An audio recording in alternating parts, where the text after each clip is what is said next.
We're here today with another Hayek Live. I am Edson Agati, professor and founder of Hayek Global College, a higher education institution committed to educating ethical and responsible leaders for a freer, more prosperous, and peaceful world. We are here today with the one and only Burke Files. Burke is the president of Financial Examinations and Evaluations and also president of the American Institute for Anti-Corruption.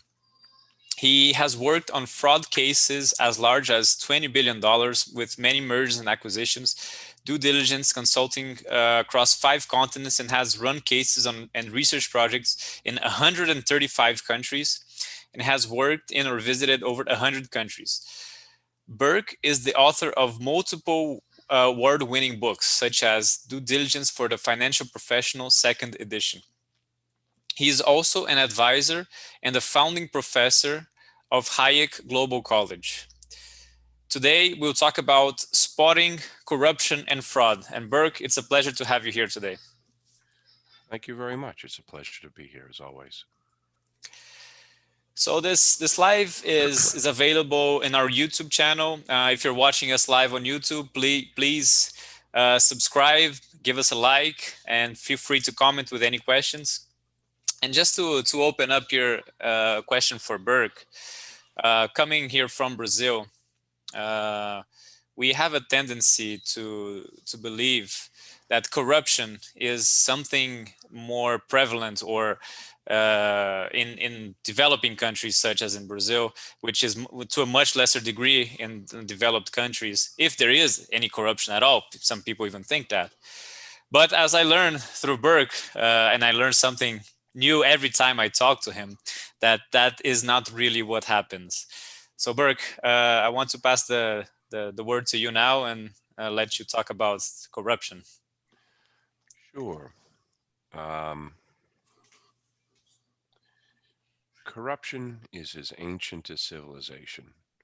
10,000 years ago, the Egyptians were complaining about corruption in their judiciary.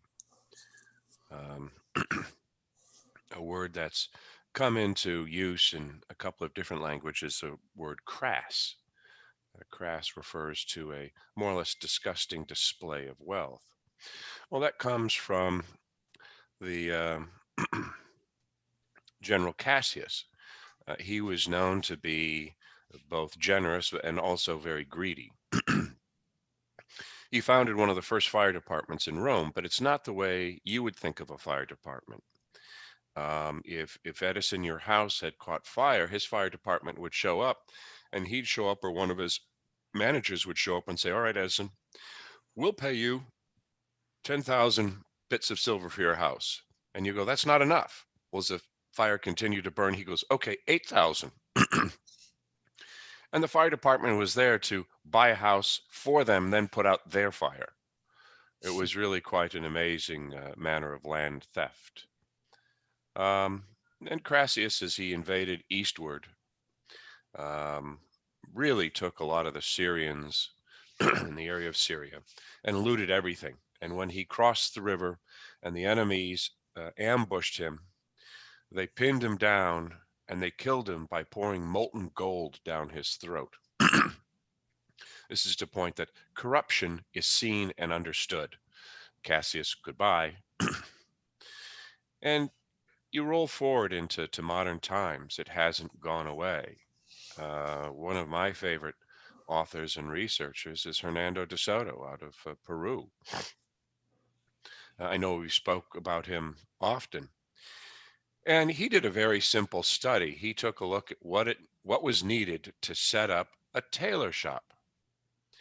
And he found that it would take almost an entire man-year of effort of an individual to get all of the necessary permits to open up a simple tailor shop. He opened one in several months with the use of many of his students getting the permits, and they were dedicated to not paying a bribe anywhere, anytime. Sure enough, even as they applied honestly, the regulators kept asking for that bribe. And when the tailor shop finally opened, the inspectors would come by and ask for a bribe.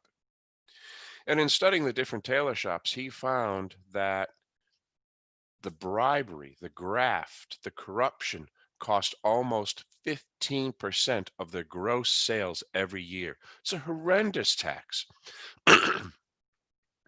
And you look at that crash on productivity. Now, why was that? Why were people doing that?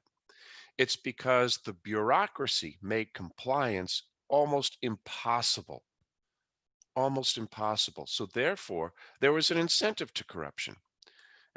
I'm not going to go stand in all those lines and deal with those smelly bureaucrats. I'm just going to pay the man when he comes by. It's human nature. It's human nature. And you look you look at us as a human being, and you can imagine a young man living on the poor side of a river or the poor side of the railroad tracks, and looking across and seeing the great mansions of a city, saying, one day I'm going to live in one of those mansions. I mean, that's a great driver. And if he does it through honest income, and what I mean by honest income is simple. He doesn't break the laws, social laws, customary laws, and he's not out there, and in a better way to put it, messing with someone else's stuff. He's doing it honestly. He's not taking from others or impeding others. That is a glorious part of humanity. It really is. The desire to strive. But then that raw ambition that's kindled in that young man, um, if it's not channeled, if it's not checked, can lead to mischief. Corruption is a great way to fix odds. If I'm bidding on a contract for, say, a road or a power plant or even building a municipal building, it takes a lot of time and money to prepare that bid. It's not insignificant, it's quite significant. And what better way to fix the odds than to give the person who's deciding on who's going to have the bid a little bit of money? So you fix the odds. It's a great odds fixer. I'm reminded of this of work I did for the Asian Development Bank over the years. We put in many proposals, maybe one out of 4 or 5 was selected, and we did well on that one where we were selected. But then I took a look at the cost of submitting bids. And quite frankly, it was a wash. We were not making any money. We weren't losing any money, but it was a wash. It's why bother? Why have 3 staff doing nothing but putting together bids so another 10 people can go out and work?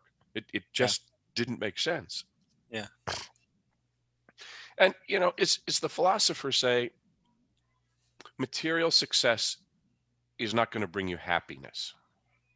That driving for material success and sacrificing your time for material gain isn't going to buy you happiness. But, there's does that mean ambition is stupid? No. No, and it's part of this dichotomy that sets up for corruption. If it wasn't for ambition and that desire to get ahead, we'd all still be living in caves. That ambition is part of what helps us to get excited about inventing and building cities and making a difference. um, so this corruption thing, excuse me, is part of human nature. We want to get ahead with as little effort as possible. I think it sounds wonderful. And So now that we've settled that this is part of the human condition, what are the environments that encourage corruption? Um, the more controlled, the more concentrated the power, the more likelihood for corruption. It's a straight line. Um, so a prerequisite for having corruption is that someone has to have power over a certain thing in any given context, right? sure, it can be just as simple as the man or woman who turns on your power. You go into the power company and I say, I want my power turned on. Get it to you in 3 weeks. Here's $50. We'll be out tomorrow. Yeah, I get it. And I remember a presentation I gave in the Middle East, and I said, all right, everyone here who has never paid a bribe, raise their arm. And they looked at me like I was a crazy person. And I did this. And I said, not even your speaker's arm is up. welcome to welcome to traveling in a third world country and negotiating the ticket on the side of the road. But so you've got that control of power. The more centralized that control or the more power at that moment, such as the police officer holding my driver's license and passport, gives some incentive to come to a solution. Um, in this particular country, um, the police get their promotion by buying it. I love the country. I get the police. I've taught the police in that country. But that's how they get their job. They're paid very little. And here's another problem. The people in power, if they are paid very little, what is their incentive to keep their fidelity to their master, the person, the owner of the company, or the the country in which they work or work for? Um, a Filipino tax collector makes $60 a week, yet there's almost 60 applicants for every job. I wonder where they Mhm. get the money. I remember hearing from an Algerian judge in London, and mind you, the judges are paid horrid. $1,200 is their salary per month. And the judge says, I'm not corrupt. I have my clerks handle the money. I get it. I get it. They want to live a decent life, and they use their position of power to pull money in so they can live that decent life. But that perversion of justice has also led Algeria to have now four several $100 million arbitration awards against the government for interfering in private contractual enterprises to develop the country. Um, corruption is not unique to any culture. It is not unique to any country. It is a human condition. So we understand that it's a human condition. What do we need to do to prevent corruption? Let's think about, as my friend Mr. Massoud says, that corruption is a cancer of civilization. Got it. Civilization is a creation of us humans. It is a living, breathing thing, civilization. So can civilizations get diseases? Sure. Corruption is one of those diseases. And the problem with corruption, like cancer, if you live a fairly clean life, you exercise and do all those things you're supposed to do, you should stay away from it for a long period of time. But when it does occur, you must identify it, spot it, kill it. You cannot let it fester. Um, so, what would the initial societies that we formed, what would corruption look like? Well, part of the problem in developing countries is not that they're corrupt, is that the lines of communication in fast growth have been stretched, and the traditional ways of doing things have been upset. And it's in those stretches, those changes, where corruption can come in. It becomes the fix to those folks that want to get on with life and get on with business. And it's just like any company. We're looking at a watch company that was growing by 5% a year, um, and has been over the last 10 years. It's one of the few luxury brands in timepieces, horology, that continues to grow. They had a problem with people trying to steal from them outside the organization, and were almost successful on several occasions. Why was this? The thieves posed as the owner, and the people inside the company truly did care a great deal for the owner, and they wanted to please the owner. And it's because the lines of communication were stretched that they couldn't get to the owner directly to find out whether this was correct or not. So rapid change is also a problem. What are we seeing in our communications right now? I remember I used to have a fax machine. I don't know where it's gone. I think it's a boat anchor somewhere. Now we're communicating via video and internet all around the world simultaneously. I mean, this is truly an amazing time. And this type of change is, again, opening up and stretching those lines of communication where mischief can fit in. Um, the more controls and the more rules and the more laws that a particular country or company has, the more likely they're going to have problems with corruption.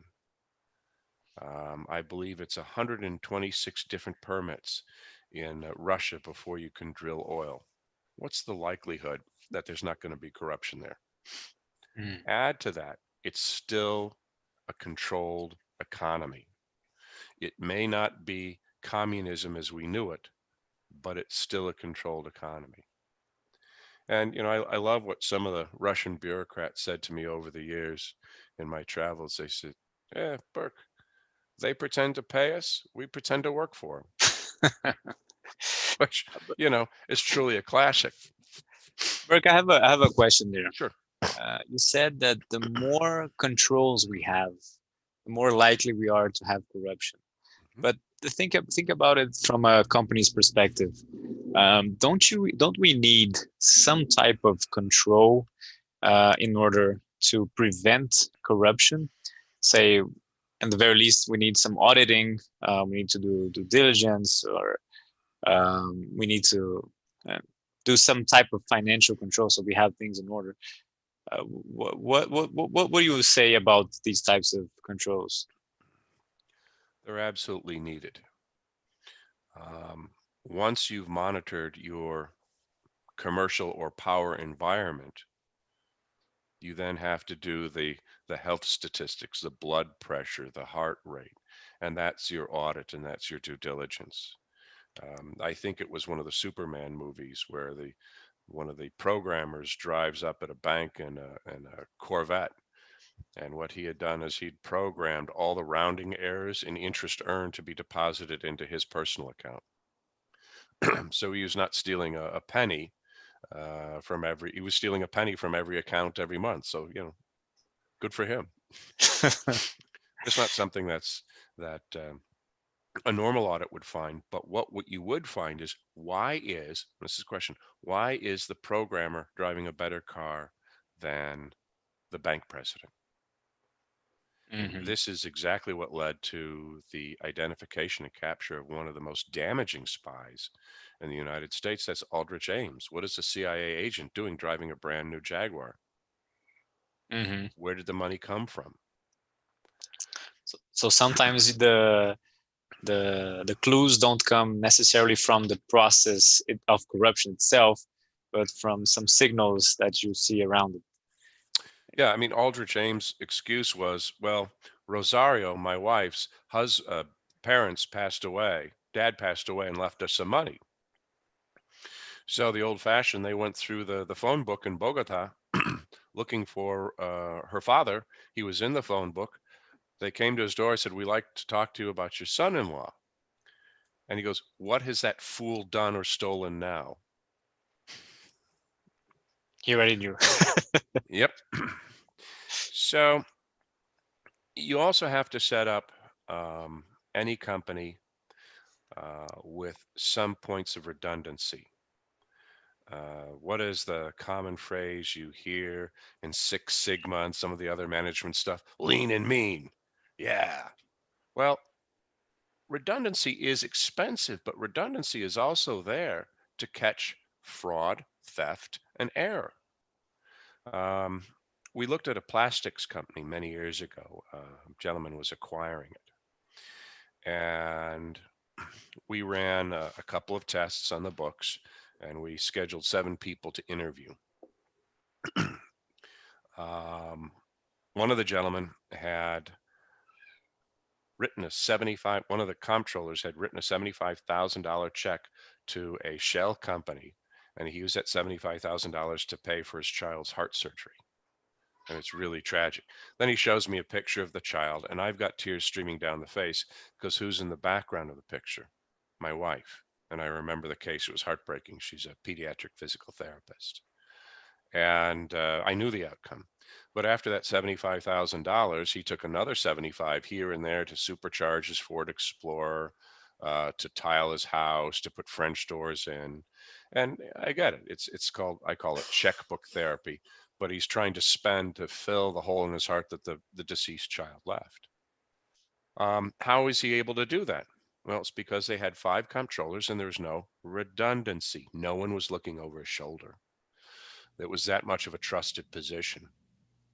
One of the salesmen, there's there's no way to get around the funniness in this. He had padded his expense account to get his wife's chest enlarged.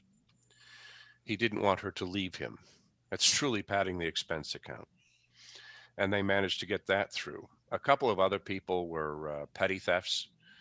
And we looked at it, and the employee manual, I'm not kidding, it was 2 to 3 inches thick. There was no way to comply with it, so people just ignored it. And the gentleman who used to buy these companies, we'll call him Al because his name is Al, always loved to get a company with a big, thick employee manual because now everyone is managing by exception. Something happens, you don't like it, you put it in the employee manual. Your attorney says this is good to limit liability, put it in the employee manual. And the employee manual anymore, in many countries, is what I call a make wrong tool. You didn't follow the employee manual. You're bad. And it's a way, quite frankly, of engendering corruption within an organization. I've caught you, Edison. I've caught you taking too many breaks at the water cooler. I've caught you bringing in adult beverages to the workplace. But I'll overlook all of that as long as you do what I ask. I got you. I got you. You do my bidding or you're fired. And how do you get around that, Burke? So let's say there's a CEO doing that to a manager. How do you get around that problem if it is the CEO who's causing this type of problem? How do you identify this type of thing? Um, this is where you have to have, and a great question, this is where you have to have an independent, anonymous response mechanism. I've heard them called tip lines, hotlines, whatever it may be. There has to be a relief valve that communicates to an outside party that something is going wrong. That something is going wrong. Because if the person that's corrupt is the person in charge of your future, it's very unwise to bring it up to their face. The Yeah. likelihood of you surviving at your job by the end of the day is nil.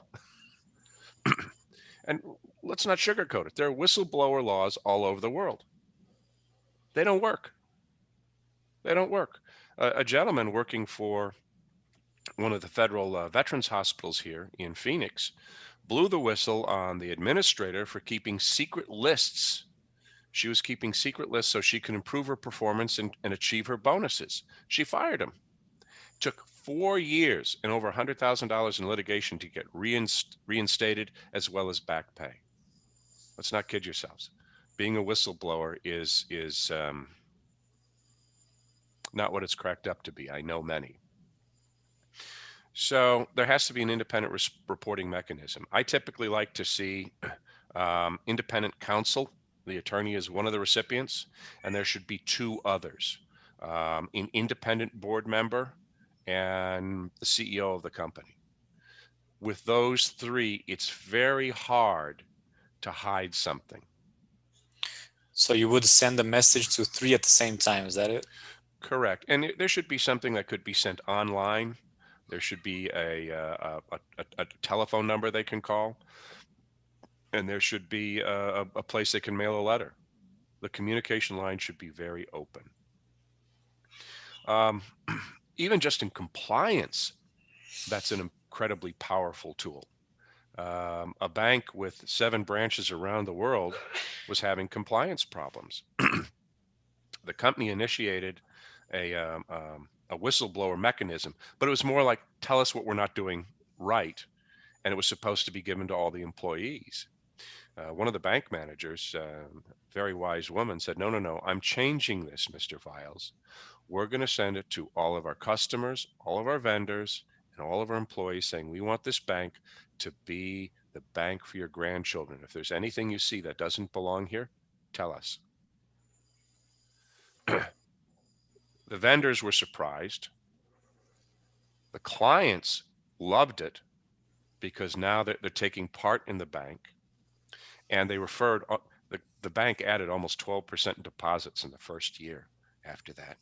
All of the troubled accounts quietly closed their account and left. And now we're 7 years on, they've only had one compliance incident. I mean, it's really, really an amazing thing when you put together an open response between your vendors, customers, and the employees. Um, Going on with the plastics company, the other thing we noted in there, that there was one gentleman who was making 30% of the profit for the plastics company. He represented about 12 to 13% of the sales, but was making a full third of the profit for the company. And we took a look at his expense account. His expense account was something else. I'd like to go out in the town with him because I know that's first class travel. And what he was doing, quite frankly, is he was selling the plastics to the different hospitals at full rack rate, no discount. But he took the buyers out to expensive dinners, theater, golf, fishing, all sorts of different outings that were quite expensive. So he's essentially co-opting the buyers of those companies with entertainment. It's not a gift per se, but it is. And the buyers wanted to continue that lifestyle at the hands of a supplier. I get it. There's a lot of human nature to it. And the solution that Al came up with was really pretty amazing. He promoted him to sales manager. He was in charge of all sales team. That cut him off from all of his clients. And he said, I gave him a 3-year no-cut contract. If at the end of 3 years he's worth his while, we'll keep him. If he isn't, I'll fire him. But now I've got the control away from him, so he can't do that. He can't blackmail the company by leaving. um, fraud in general occurs in companies where there are, as you were saying, poor controls. And there's some things that you just have to do. Um, when you're relying upon a report of an independent third party, check it. I had an appraisal for some gemstones that was amazing.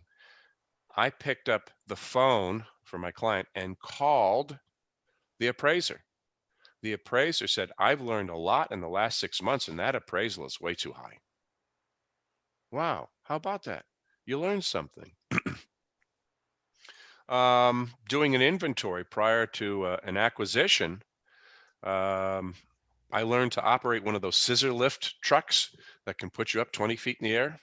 And I started counting the inventory, and I looked, and there was a ring of boxes like so, but the inside was hollow. And the inventory had been counted by how many high, how many wide, how many along the other side, the XYZ axis, but the inside was hollow. It was almost 40% off. You've got to check. And I remember, I know there's at least one of the participants here that remembers the Rite Aid scandal. It was a series of pharmacies all around the United States. And in the US, you go in, you can either pick up your prescription or a soda, some beef jerky, some personal care products. And every year they were audited, and the auditors would tell them what stores they were going to go to. So what did they do? They made sure all the stores' inventory was correct. Then one day an auditor decided to drop in unannounced to a store and began auditing it, and found that the inventory was almost off by 25%. Why was this a big deal? It's because all of the credit lines for Rite Aid were at a percent of inventory. So the credit lines not only were furious, but called all of their debt due immediately, put Rite Aid into a Chapter 11 within a few months. You have to check. Redundancy is a key. You know, it's kind of like your mom. If your mom is looking over your shoulder all the time, you're going to be a good boy. No mom, more fun, but mom's there. It, Um, Another type of fraud is credentials. If someone is going to lie on their credentials, what's the likelihood they're going to be honest with you? Um, the gentleman who worked for Goldman Sachs in the 1MDB scandal, Timothy Lessner. I was contacted by some reporters, and I worked with reporters on digging on the case. And Mr. Lessner claimed to have worked for Lehman Brothers, J.P. Morgan, and then Goldman Sachs. I talked to people at Lehman Brothers and J.P. Morgan. They said, "Hey, yeah, we were in the Southeast Asia area. We don't remember him. We don't see him in our employee directories from that time, but absence of evidence is not evidence of absence." So I kept calling and just could not get a hook on this guy. Then the dummy moment. Oh, let's check his securities licenses. Both his licenses in Europe and the United States said he worked for a German school, then Goldman Sachs. The rest was made up. He also had a bachelor's in 94, a master's in 95, a doctorate in 96. Giddy up. He's a smart man. Bachelor's was good. The master's was good because he literally began his master's in January of that year. Took a full year and a half to get his master's. The doctorate was from a diploma mill. well, So where's Goldman Sachs due diligence? Just idiocy. And then if you want to talk, speaking of idiots, thank you. Speaking of idiots, the prime minister of Malaysia in the 1MDB fraud showed up with $612 million in his personal account in a bank in Singapore in his own name. Come on. If you're going to steal, give some attempt to cover it up. The man is too dumb to be a prime minister if that's the way he's going to steal money. You should be much more elegant and much more persuasive. He doesn't deserve the money in his own name. What a moron. Hey, Burke. Yes, How you doing? All right. Dr. Brown. Let's talk about the situation, the fraud. A few years ago, you and I went out to California to meet with that fellow. Remember that he had the business that built the wire racks for displays and all that. And didn't his accountant walk off with $1 million about a year before and bought a Packard car? He ended up getting caught because he took the car to Barrett Jackson and he didn't realize there were only 4 in the world of them left. So they got him. This is about 5 years ago. I remember. Oh, Dr. Brown and I have had many adventures. A gentleman in Los Angeles had a business that built wire racks that you would find in grocery stores, or rather holding magazines or candy, things like that. And he had a bunch of money disappear. Yes, his accountant had siphoned off money, paying different bills. And why was this? Well, the gentleman who was running the wire rack business was not so much interested in wire racks, but in race cars. I think when we were over there, there was 1 or 2 Formula One race cars in the back garage, $250,000 or $300,000 each. So he wasn't paying attention. No checks and balance. No one's paying attention. The money disappeared. And yeah, the the title on the Packard, it was purchased. It was left as an open title. And when the car came up for sale, and this is investigations, just Google alerts. This Packard came up for sale at a local high-end car auction. We went up there and seized it because there was, as you said, there was only 4 in the world. And I know, Bruce, I've got to mention this because you picked up the wire rack guy. Mhm. as an investigator, you never know what you're going to find. And we got to that front office, and the gentleman said, "Well, I'll be right with you in just a moment, but you can, say hello to my pet monkey." This is true, by the way. And I think the monkey's name was Gloria, for sake of the argument. And I'm grooming Gloria through the cage, and she's grooming my hair. It was very sweet. And what he said, whatever you do around a monkey, don't smile, because when you show your teeth, it's a sign of aggression. And it was so cute. The secretary receptionist said, "Would you like a picture taken with her?" Sure. So she took my phone, and as you go to take a picture, what do? She got the picture. The monkey yanked my hair and bit my ear. No way. That's That a really true happened. story. Wow. There's a It's a witness true today. story. That was probably the smartest employee he had actually at that time. But yeah, that's a true story. So inattention will lead for the opportunity for fraud. And there's a big discussion about the fraud triangle: opportunity, pressure, rationalization. Those three things have to be present for fraud to occur. And the Mhm. pressure and rationalization is that is going on in between the ears of the person who's going to steal. There's nothing you can do about it. The only other thing is opportunity. Can you control that opportunity? And redundancy reduces the opportunity. I'm reminded of a plastic surgeon whose accountant called me in. He said, "Burke, this guy's hitting all the numbers, but the expenses are through the roof. What can we do?" It took 4.5 hours. I came in after hours. It took 4.5 hours to unwind it. His receptionist, or his bookkeeper, receptionist, file clerk, had stolen almost $400,000 over 2 years through fake front companies. So she was Bert, prosecuted. Unfortunately, the business failed, but she was prosecuted and went to jail. She was the single source of all the accounting, everything. So there's no oversight. And as the doctor said, I couldn't tell you what a debit or credit is. An honest man. Burke, let me ask you a question there.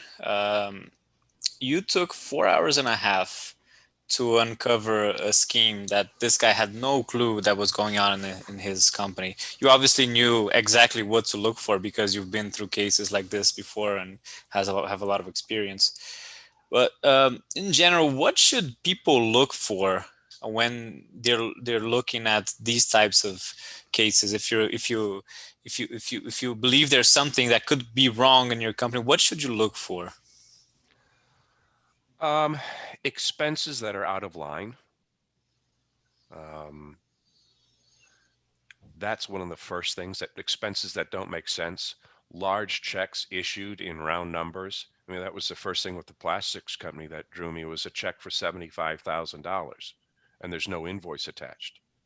Mm-hmm. Those are the beginning, and you begin to pull at what might be there. I also like running what's called a Benford's law test. It's a law of the first digits, and you can look it up online. But essentially, as you look at a curve, there's more digits that begin with 1, then 2, then 3, then 4, and it comes down in a very parabolic-like curve. And if there are any bumps in there, or that curve isn't fairly tight to Benford's law, then you know that there's something called selection pressure. Something is going on. Um, One example would be we ran that Benford's law on several different companies. And we noticed in one company that there was a bump up at 8 and 9 that didn't belong. So it went down like this, slowed, and then it popped up at 8 and 9. We had to figure out what the selection pressure was. It was actually fairly simple. It turns out that anyone who wanted a check for $1,000 or more had to get 2 signatures. Human nature being what it is, if they had a bill for 800 and a bill for 700, they wouldn't combine the 2 bills and issue 1 check. They just, "I'm not going to go get Edison's signature. We'll just pay these." Awesome. So it's not even fraud, theft, or error. That's a selection pressure that puts in there. Monica has raised her hand. She has a question. Let's see. Yes, Monica. Thank you very much for the presentation, Professor Burke. Do you think technology will help companies in the future to reach their objectives? Could you repeat the question? There's a bit of Yeah, echo. there's a It's with echo. yeah. Is it Let's. better? Oops, I muted Burke. I accidentally muted you, Burke. Go ahead, Okay. Monica. Could repeat the question. My question was if you think the technology will help companies achieve objectives such as reducing the degree of fraud and theft and so on by, I don't know, I'm thinking automating processes and so on. The answer is, will automation help detect fraud? Yes, but it will also help make fraud less detectable. Uh-huh. It's a tool. Automation is a tool, but it is not an excuse to eliminate redundancy. A lot of the I've been in discussions at length with folks in the AI field about using AI to detect for fraud, and it's okay, but even in Madoff, if you used AI, it wouldn't detect the fraud. Why? Because all the statements were made up. There was no, he took the numbers off of the Wall Street Journal and that's how he made his trades. Sometimes you have to go beyond secondary data, and all the data going into AI is secondary. You have to look at primary data. Mm-hmm. Madoff never made a trade. He never made an investment. It wasn't a scheme that went bad. It was bad from the beginning. A series of oil wells in Yemen that I worked with before Mr. Massoud. They had 8 years of financial audits by a big four firm. And you know what? When we did the due diligence, in a day and a half, we discovered a 1,000,000 barrel discrepancy over those 8 years. Actually, a 1,000,001 barrel discrepancy. Wow. Yeah. So the question is, what are the auditors doing? Well, the auditors were sitting in the office and they were working with all the numbers they were given. They were receiving, exactly. That's my Right. problem with audits, because they ask you for the document. Yeah. Yeah, and the documents are great. Now go to the source. And what Right. we did is I literally flew well to well to talk to the workers, to take photographs of the equipment from overhead and read the pumps, get dirty, have tea with some really funny men. Wicked senses of humor. I love it. And had a great time meeting good folk and got good information. And now, however, there's the uncomfortable 1,000,000 barrel discrepancy. Auditors never went. You got to push away from your desk and go count the sheep. You just can't guess. Mm-hmm. And Thank yeah, and don't kid yourself. Fraud occurs everywhere. There's something known as contract farming. Monica wants to buy from me 500 bales of cotton at harvest time. So she gives me, she sports me the seed, the money for fertilizer and insecticide, as well as money for labor. And what happens is that year, it wasn't such a good crop, maybe only 400 bales of cotton. And you look at me, said, that seed should have grown 700 bales. What happened? What the farmer did is planted some seed on the land that you two had the contract farming arrangement. He took the other seed and planted it elsewhere. It can occur anywhere. And corruption is just a specific type of fraud. And you're talking earlier, the pre-recording about people think that fraud only exists in their country or corruption in their country. No, it's all over the world. You had I particularly like the 13 members of the Council of Europe caught taking bribes from Azerbaijan, to ensure that the elections in Azerbaijan were free and fair. you. And the sad part is they were just dismissed. They weren't prosecuted. Go ahead, Monica. basically it's a matter of degree. It's not a matter of essence. Whether does it happen or not, it's just a matter of the degree at which it happens. In my opinion, that's how I see things. Yeah, there was a Heidenheimer put together what he called the scale of corruption: white, gray, and black. White is little corruption, like my $50 speeding ticket in Mexico. Now you know the name of the country. Thank you for that. Yeah, I love Mexico. I really do. Beautiful folks. The second is gray. Maybe fixing a contract, maybe fixing a bid, so that you get it. And then, of course, that's black, um, wholesale subterfuge of law enforcement, government, courts, etc. And, the question is, should you ever lie? I've learned that sometimes it's wise. My mother came out one time wearing a dress. She said, "What do you think of it?" I said, "It looks like hell." Never said No, that again. no. She didn't speak to me for about 3 hours, and she said, "Son, let me tell you, when a woman puts on a dress and comes out, she thinks she looks pretty spiffy. Just say there's something wrong with the color batch or the way it was put together. She'll get the hint." I confirm that. um, and even in Chicago many years ago, there was something called Operation Greylord. It was a number of judges that were being bought. The slang in Chicago is, we got to get a judge that understands how much a writ to fix is. In Arizona, my home state, there was something called abscam. It was a federal law enforcement officer posing as a wealthy Mideasterner trying to get gaming approved in the state of Arizona. And they nailed several legislatures and a few senators where they were taking bribes. And there was one, Carolyn Walker, on tape as she took a briefcase full of money. She says, "Don't worry, I do the big deals here." Oh, that was unfortunate. Kwame Kilpatrick, former mayor of Detroit, was sentenced to prison for corruption and fraud, embezzlement.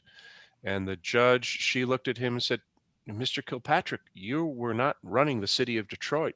You were running a vast criminal enterprise." If you want to look at public officials that have been arrested for corruption in Detroit, just Google it. Not but a couple of months ago, the president of the United Auto Workers, one of the big unions here, was it Auto Workers, Teamsters? I'll have to go back and look. Was indicted for corruption and arrested. It's not endemic to a civilization, though the rules of that country can encourage it. And the freer the society, the fewer the laws, the less the corruption. The more that a country, or we'll start with, the more that a country controls the means and methods of production, the more likelihood that there's going to be corruption. Going back to my friends in Russia, they said there was an old phrase during the Soviet Union: "What you want is prohibited, but possible." We saw a lot of that in Brazil with the state-owned companies here, the Lava Jato operation. Oh, state-owned enterprises are absolutely ground zero for corruption. There's just so much power, so little oversight. And it doesn't matter where they're located. You don't have an owner. It's the state. Right. Big problem. Right. And one of the keys in getting the attention of elected officials or people in governance is to quit fining the companies for corruption. I mean, speaking to a number of bankers over the years, the anti-money laundering and sanctions busting, they go, it's a spank tax. We do what we can. We pay our due. We produce lots of reports. We're not going to catch everything. So when they come in, they audit us. We go, yeah. We spend a lot of lawyer money, then we pay a fine. It's a spank tax. I get it. I get it. There's almost no way any bank can comply with all of those rules and regulations. I get it. So they just deal it as a spank tax. Now, it would change if the members of the board of directors started ending up getting fined or being put in jail. Then we would have their attention. But the socialization of losses, fining the company shareholders who are paying the fine, and letting the directors keep their bonuses, it's not going to change behavior at all. What's the incentive program? It's not going to change their behavior at all. I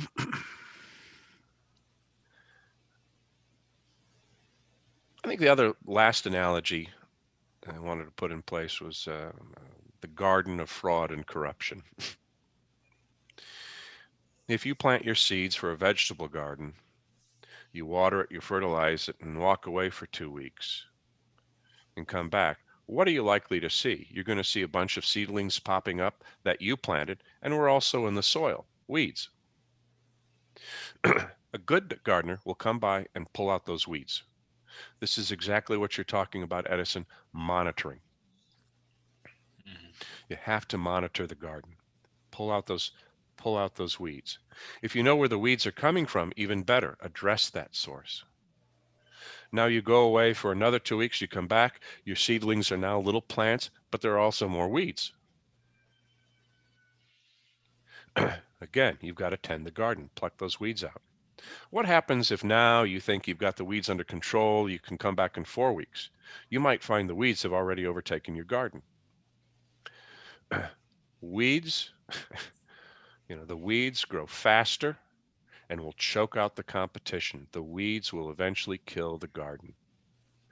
And you see that throughout history. The failure of major civilizations does not occur from outside, but from within. The Roman Republic was lost to Imperial Rome, and it was Imperial Rome that collapsed. Corruption from within. Ottoman Empire collapsed from the corruption within. The Soviet Union collapsed because of the corruption from within. You have to look at what is going to generate that corruption and how to stop it. The longer you wait, the harder it is to stop. We had put together some guidance on assembling anti-corruption commissions. And they can be very powerful tools in battling corruption, but only if they remain independent and not part of not part of that government. Eventually there'll be an article on this, because then government will see they're coming too close and they throttle it. That's what happened in South Africa. They had a great anti-corruption commission going, and all of a sudden it started looking at Jacob Zuma. Uh-oh, we got to defund that thing. Guatemala and Honduras both had excellent UN-sponsored anti-corruption programs, and the local government couldn't wait to get rid of the UN anti-corruption investigators because they kept indicting members of parliament and the president and his brothers. Fantastic. Yeah. But we have to take a check and take a look, and we're going to go back a long way, and I hope this will touch a few of your hearts. It's Adam Smith, and he used to say we all want to be loved and to be lovely, and it's an astute understanding of the human condition. To be loved is to be admired and respected. How do we gain admiration and respect? Oftentimes that's by social signaling. Big cars, fancy watches, large homes, that you have through your wisdom and acumen, you've been able to assemble this vast collection of wealthy items. Therefore, you must be smart, and therefore make you more attractive. And I can't tell you, the hallmarks of something's going wrong in investment. That's when the owner in the investment starts buying sports teams, castles, or private aircraft. Alan Sanford did all three of those. And poor Alan Sanford will always be at number 2. If Madoff hadn't hit the headlines about the same time, Alan Sanford would have made it for the largest fraudster in history. Actually, Burke, I was going to bring this up a little while ago about Alan Sanford, because I remember you and I were talking about it, and you had mentioned to me a couple of really simple red flags. One, in office with the secretary and no employees. Can you hear me? Hang on. Can you hear me? Yeah, we'll skip over that one. All right, I just thought it was one of those things, an office with just a receptionist, tons of offices, no employees there. And number 2, owning a private sports club over in the Caribbean. Yeah, he also sponsored the Stanford 2020. It was 20 cricket teams, and I believe the purse was $10 or $20 million. Yeah. Yeah.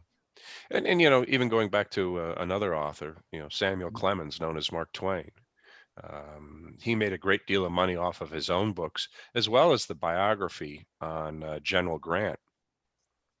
And he invested his money in a whole bunch of terrible schemes, and he became a bit bitter about it, but his wisdom and insight was fascinating. He said, fraud, it creates an appetite that can never be satiated, can never be satisfied.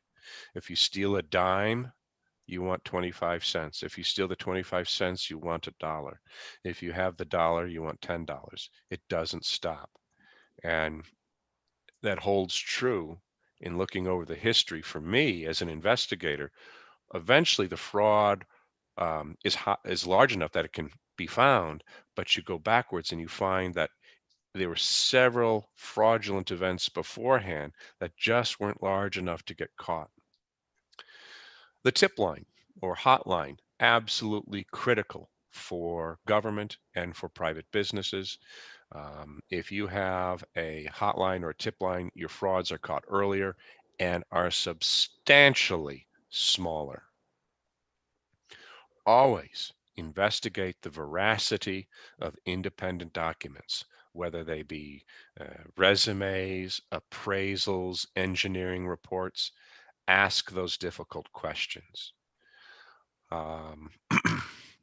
Establish a rule in your business or in your government that is thin, meaning it's easy to get through the different layers, and reasonably transparent.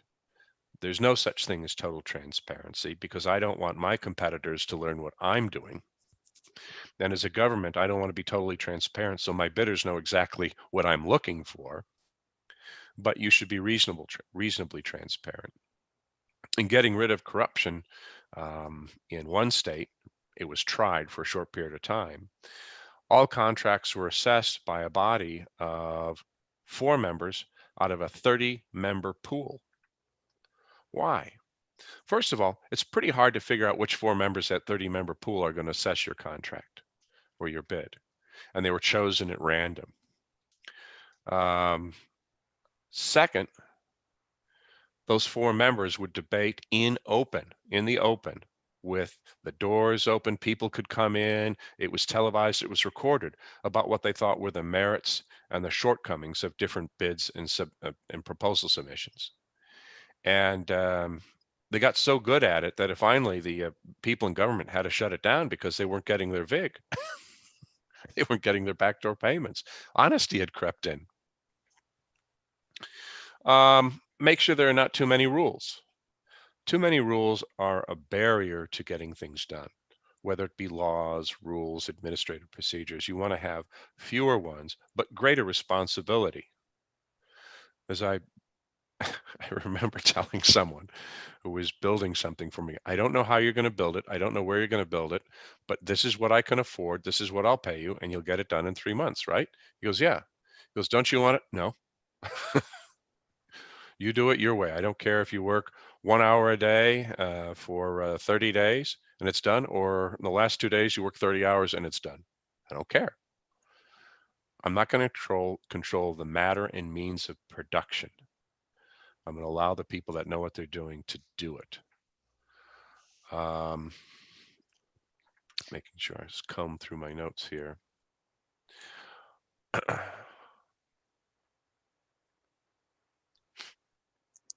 The other two is something that we're seeing in the marketplace today. There's a lot of money in what are called SPAC, special purpose acquisition companies, chasing a bunch of private companies to merge and take to the public market. It's too much, what we call too much dumb money. It's also true in gambling and many other enterprises. And that eventually, that dumb money becomes a robust seed of corruption in that particular marketplace that will encourage mischief. Last is perverse incentives. When in the US we started underwriting mortgages a long time ago, 25 years ago, the person originating the mortgage was paid a fee for originating the mortgage and a percent on the dollar value of the mortgages. And it was loan to hold. The bank would loan the money and they would hold the mortgage. So if I was a terrible loan underwriter and I started having defaults, my job is gone. The feedback mechanism is there in place to have my butt fired because I didn't know what I was doing. When it changed from loan to sell, the incentive stayed the same. You were paid a fee for each mortgage you originated, as well as a percent of the value. But there's no feedback mechanism. That mortgage only has to be good for 90 days to 180 days, and it's gone. It's off your books. It's someone else's problem. And we see perverse incentives, not only in the finance industry, but one of the strangest is foreign aid. Beautiful work, a book called Dead Aid by Dambisa Moyo. And if you've read it, see, Monica's nodding her head. She goes, uh-huh. Yes, I am. A lot of countries actually manipulate their well-being in a way to encourage additional aid from the developed nations. They will engineer famines, they will engineer internal dislocation, they'll engineer civil uprisings so they can get more money. Whatever is needed. Yeah, I mean, it's fascinating. And I spoke at length with a gentleman who was in charge, one of the 5 people in charge of aid to Haiti after the earthquake. And I asked him, I said, where did the money go? He goes, I don't know. I said, how much were you supervising? He goes, 38 million. And I've been to Haiti a couple of times. 38 million would make a big deal of difference. He said, well, there's over 700 million in aid that went to Haiti and no one has any idea where it went. The roads haven't been paved. Buildings haven't been rebuilt. It just disappeared. So, there's an incentive to mischief even on the international scale. I've talked long enough. Please ask questions, statements. We're on top of the hour here, so if anyone has some questions, please bring it now. Let's take advantage that we have Burke here with us.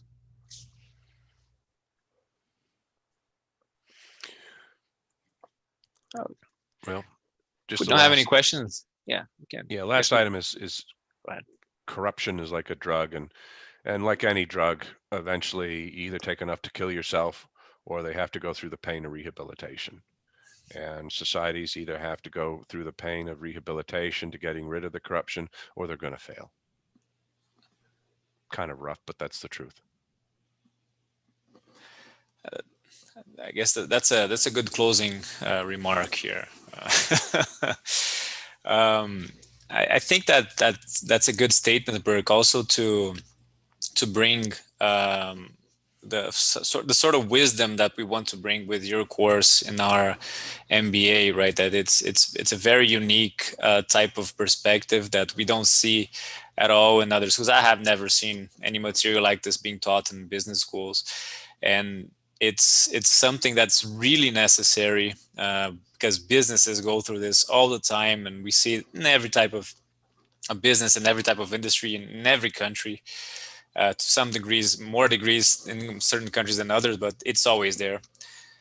So it's one of those aspects of good management that we talk a lot about in the MBAs, and I talked about good management in my lecture, and this is a really important aspect, right? How to prevent corruption, how to deal with corruption, and that's what you bring. So I'm really glad we had this talk today, and thank you very much for it. And if you're watching us now, thank you for watching and participating. If you're watching us on YouTube, I would greatly appreciate your time. On January 21st at 1 p.m. Brazilian time, we'll have another live with me again on the same topic. That's our monthly live on management matters a lot.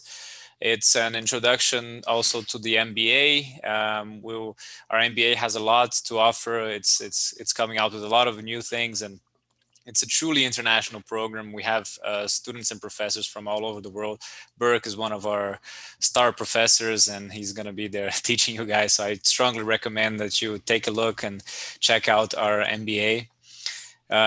If you have any questions, suggestions about this live or anything related to management, please comment on YouTube, comment or any of our social networks. Follow us. We are at Hayek College. We are on Twitter, Instagram, LinkedIn, and Facebook, and also on WhatsApp and Telegram. We have groups there, so we can send out you regular updates. And again, thank you very much for everybody that was here, and we'll see you next time. Be with you. Well done. Thank you, Dr. Brown. Hey, by the way, I did. I have to admit, I when I got the invite today, I did take a look at your site. The college, I noticed the global MBA programs and this sort of thing. I think you're going in the right direction. I think these webinars, inviting as many people to them as possible, and as being active on social media, which you are, it's just going to draw more and more people to it. Awesome. Thank you for the feedback. And I think if anything good has ever come out of all this COVID nonsense that we've had to suffer through, is people like Zoom that have allowed us to become more efficient, you know, instead of a long conference call, to do something like this, you can see the other person. So yeah, we can join people from all over the world to talk about any different given topic. So yeah, some good things have come out of COVID. Yeah, I know. This, like I said, this is so. Well, it's good. Well, it's an honor to have you here today, and we look forward to it. A quick question: Are you Brazilian based, or? Yeah, we're based in Brazil. Okay. Our accreditation is going to be officially from Brazil, a university in Brasilia. But we are looking forward to be as international as possible. Yeah, okay. I saw Take Bautista here last year talking. Oh yeah. He had at a private event here. Actually, it was kind of interesting that the heads of Google and a bunch of other people there. And I mean, he's what, the 11th wealthiest man in the world now? Oh, Ike Batista? Yeah, he's up there. Yeah, he lost quite a lot of money in the past, right? He had some problems. I don't know how he's doing now. Well, there were in shipping to seagoing iron ore and that, and a lot of what he does ties in with what, you know, he's in global shipping, minerals, metals, you know, a lot of businesses like that where China is actively involved and all that. But I mean, the man made perfect sense to me whatsoever. And it was actually nice to find somebody who was a self-made or what have you person in industries other than, you know, the internet and high tech. Yeah, quite. Yeah, cool. Yeah, we have some good businessmen in Brazil too. Yeah, yes, you do. You have a lot of good ones. So we'll get them on here. Awesome, Dr. Brown. It was great to have you here. Nice meeting all of you. I hope to talk to you again. And everyone else. Thank you.